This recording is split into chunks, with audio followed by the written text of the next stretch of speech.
Pankaj sir classes में आप सभी का एक बार फिर से स्वागत है। आज के क्लास में हम लोग पुनः पढ़ेंगे कि अम्ल और भस्म के गुणों की चर्चा कर रहे हैं कि आखिर अम्ल और भस्म का क्या गुण है, किस प्रकार से वो रासायनिक अभिक्रिया में भाग लेता है और फिर क्या बनाता है। आज का जो प्रश्न है वो है कि जब अम्ल की प्रतिक्रिया भस्म के साथ कराई जाती है तब क्या बनता है। When acid is treated with bases, then what happened when? जब अम्ल की प्रतिक्रिया भस्म के साथ कराई जाती है तब लवण और जल बनता है। क्या बनता है? लवण और जल बनता है। ध्यान दीजिएगा, वीडियो के अंत तक बने रहिए, जरा सा भी कोई परेशानी नहीं होगी। अगर परेशानी होती है तो आप हमें कमेंट कर जरूर सूचित करेंगे। तो जब अम्ल की प्रतिक्रिया भस्म के साथ कराई जाती है तब क्या बनता है? लवण और जल बनता है। बहुत ही इंपॉर्टेंट लाइन है, चाहे वो सब्जेक्टिव में पूछेगा या ऑब्जेक्टिव में पूछेगा, ध्यान रखिएगा। उसके बाद यह अभिक्रिया कौन सी अभिक्रिया कहलाती है? उदासीनीकरण अभिक्रिया कहलाती है। फिर से एक बार इसको हम लोगों को पढ़ना है। आपसे सवाल करेगा कि लवण कैसे बनता है, सॉल्ट कैसे बनता है, तो उस स्थिति में भी आपको यही जवाब देना है कि जब अम्ल की प्रतिक्रिया भस्म के साथ कराई जाती है तब लवण और जल बनता है। आइए देखें रासायनिक अभिक्रिया इसका। NaOH plus HCl। NaOH क्या है? Sodium hydroxide. क्या है? Sodium hydroxide. और ये क्या है? भस्म है। क्या है? भस्म है। और ये क्या है? हाइड्रोक्लोरिक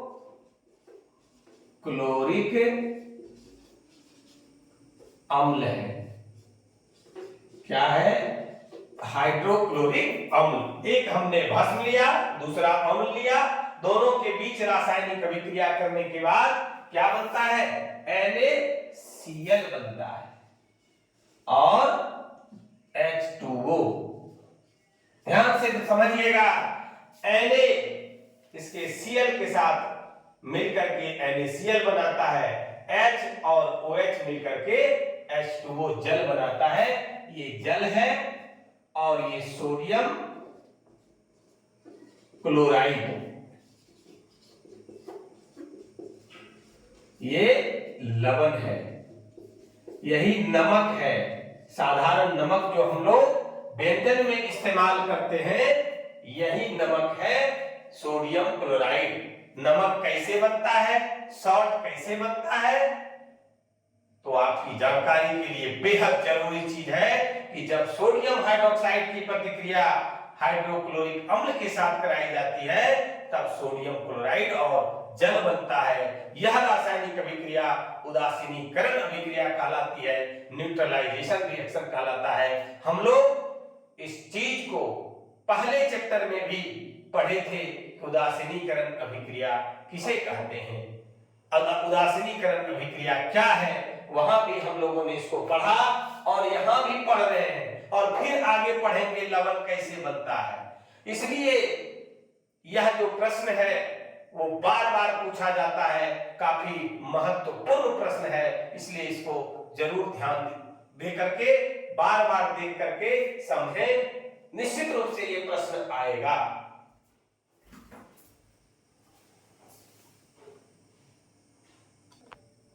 अब देखिए अगला जो प्रश्न है कि जब धातु के ऑक्साइड की प्रतिक्रिया अम्ल के साथ कराई जाती है तब क्या बनता है। तो जब धातु के ऑक्साइड की प्रतिक्रिया अम्ल के साथ कराई जाती है तो क्या बनता है? लवण और जल बनता है। एक चीज यहां पर हम लोग को जानना होगा कि धातु के ऑक्साइड भस्म होता है और भस्म की प्रतिक्रिया जब अम्ल के साथ कराई जाती है तो हम लोग पढ़ चुके हैं कि लवण और जल बनता है।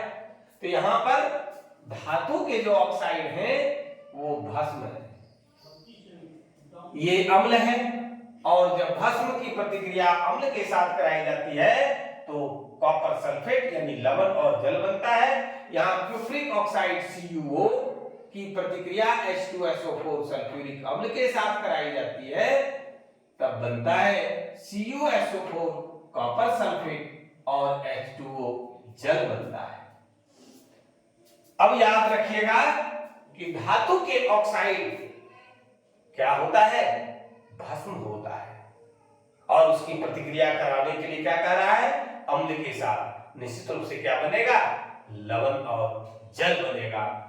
याद रखेंगे, ऑब्जेक्टिव के लिए बहुत ही इंपॉर्टेंट प्रश्न है। अगला जो प्रश्न है कि जब अधातु के ऑक्साइड की प्रतिक्रिया भस्म के साथ कराई जाती है तब क्या बनता है। जब अधातु के ऑक्साइड की प्रतिक्रिया भस्म के साथ कराई जाती है तो फिर यहां क्या बनता है, लवण और जल बनता है। जरा सा यहां पर जानेंगे, हम लोगों ने क्या सीखा कि धातु के ऑक्साइड भस्म होते हैं, जबकि अधातु के ऑक्साइड क्या होता है, अम्ल होता है।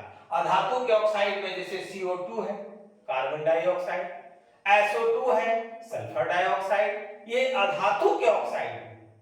कार्बन अधातु है, सल्फर अधातु है, और उसके ऑक्साइड यानी सल्फर डाइऑक्साइड, कार्बन डाइऑक्साइड, ये अम्ल होते हैं। और जब अम्ल की प्रतिक्रिया भस्म के साथ कराई जाती है, देख लीजिए ध्यान से, ये कार्बन डाइऑक्साइड, आपसे ये भी पूछा जाएगा कि धातु के ऑक्साइड यानी कार्बन डाइऑक्साइड अम्लीय गुण वाला होता है कि क्षारीय गुण वाला। आपको जवाब देना है अम्लीय गुण वाला। बहुत बारीकी से हर बात को समझिए। सबसे जो टिपिकल चीज है, अमूमन विद्यार्थियों को भारी लगता है, यहां पर अगर आप वीडियो के अंत तक बने रहेंगे बिल्कुल ही आसान लगेगा। हर बात की चर्चा हमने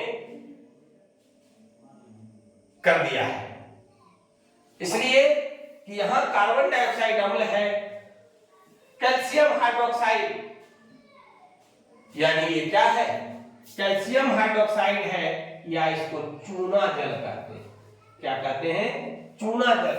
ये भस्म है, ये क्या है, भस्म है। और हम लोग जान रहे हैं अम्ल की प्रतिक्रिया जब भस्म के साथ कराई जाती है तब लवण और जल बनता है। हमेशा याद रखिएगा, ये कभी ऐसा नहीं है कि अम्ल और भस्म की प्रतिक्रिया कोई दूसरे परिस्थिति में करा देंगे तो दूसरा चीज बन जाएगा, ऐसा नहीं होगा। हमेशा याद रखिएगा कि जब अम्ल की प्रतिक्रिया भस्म के साथ कराई जाती है तो लवण और जल बनता है, इसके अलावा कुछ नहीं बनता है। अब आइए ये कैल्शियम कार्बोनेट,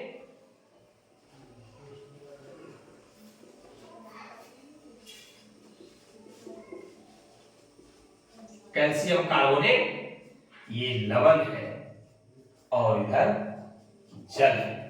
हम लोगों ने क्या सीखा कि जब धातु के ऑक्साइड की प्रतिक्रिया अम्ल के साथ कराई जाती है तो लवण और जल बनता है, जब अधातु के ऑक्साइड की प्रतिक्रिया भस्म के साथ कराई जाती है तो लवण और जल बनता है।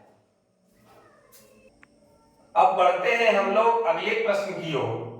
अगला प्रश्न है कि जब अम्ल की प्रतिक्रिया जल के साथ कराई जाती है तब क्या बनता है। जब जल की प्रतिक्रिया अम्ल के साथ कराई जाती है तब उष्मा मुक्त होती है, उष्मा निकलती है, उष्मा क्षेपित होती है, इसलिए ये उष्मा क्षेपी अभिक्रिया है। क्योंकि जब आप अम्ल में कोई एसिड में पानी डालेंगे तो उससे उष्मा निकलती है, उससे उष्मा का क्षेपण होता है। यहां पर देखिए ये हाइड्रोक्लोरिक अम्ल है,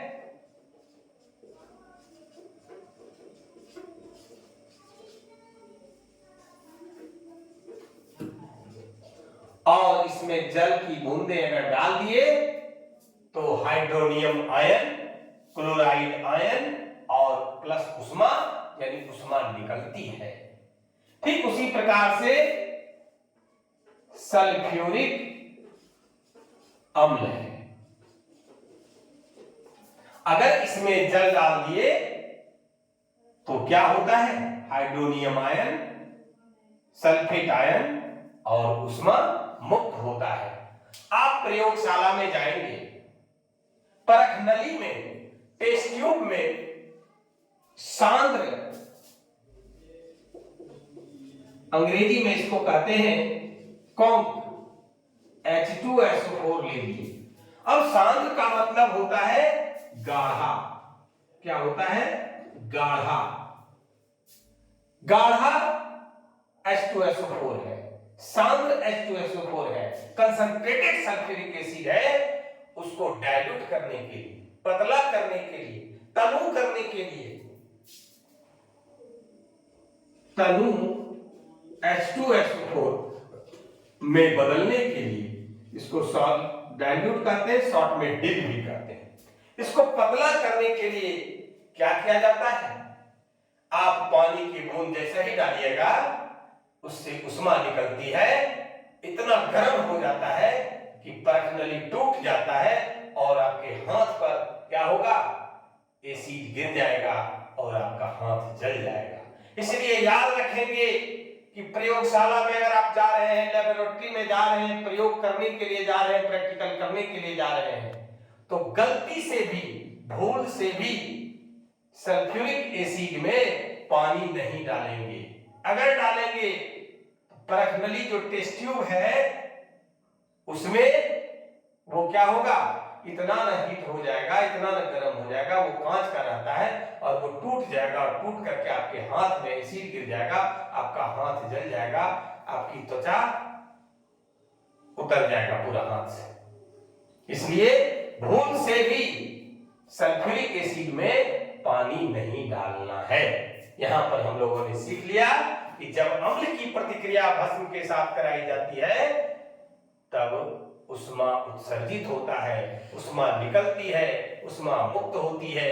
याद रखेंगे, कभी भी सांद्र एसिड को अगर तनु एसिड बनाना है, तनु अम्ल में बदलना है, तो पानी की बूंदें बहुत सावधानी पूर्वक बूंद बूंद करके उसमें गिराया जाता है, बहुत बारीकी से, बिल्कुल प्रिकॉशन के साथ, सावधानी के साथ। डायरेक्ट पानी डालिएगा वो गर्म हो जाएगा और टेस्ट ट्यूब, परख नली टूट जाएगा, आपका हाथ जल जाएगा।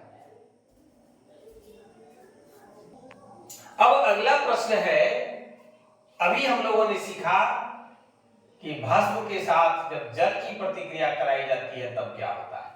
अब जो प्रश्न है कि जब भस्म के साथ जल मिला दिए या जल की प्रतिक्रिया करा दिए तब क्या बनता है। अम्ल के साथ भी अगर जल की प्रतिक्रिया कराते हैं तो उष्मा क्षेपित होता है, और भस्म के साथ भी जब जल की प्रतिक्रिया कराते हैं तो क्या होता है, उष्मा क्षेपित होता है, उष्मा मुक्त होती है। अब देखिए कि सोडियम हाइड्रोक्साइड, सोडियम हाइड्रोक्साइड ये क्या है, भस्म है। और भस्म की प्रतिक्रिया जब जल के साथ कराते हैं तब क्या होता है, देखिए यहां पर सोडियम आयन बन गया धन आयन, OH माइनस आयन निकलता है, बिल्कुल कहिए आयनीकृत हो जाता है, और मुख्य रूप से क्या निकलता है, उष्मा क्षेपित होती है। यह भी उष्मा क्षेपी अभिक्रिया का उदाहरण है। और ध्यान पूर्वक आप सीखें, देखें, समझें। अगर कहीं कोई परेशानी होती है तो आप हमें कमेंट करके जरूर सूचित करें। अगर आज का वीडियो, अगर आज का क्लास आपको अच्छा लगा हो तो आप लाइक और शेयर जरूर करें, और जो लोग चैनल को सब्सक्राइब नहीं किए हैं वो चैनल को सब्सक्राइब करें। आपको भरोसा और विश्वास दिलाते हैं कि आपका एक भी प्रश्न नहीं छूटेगा।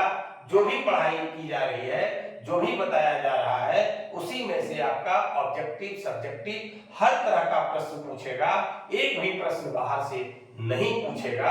आज की क्लास में बस इतना ही। धन्यवाद।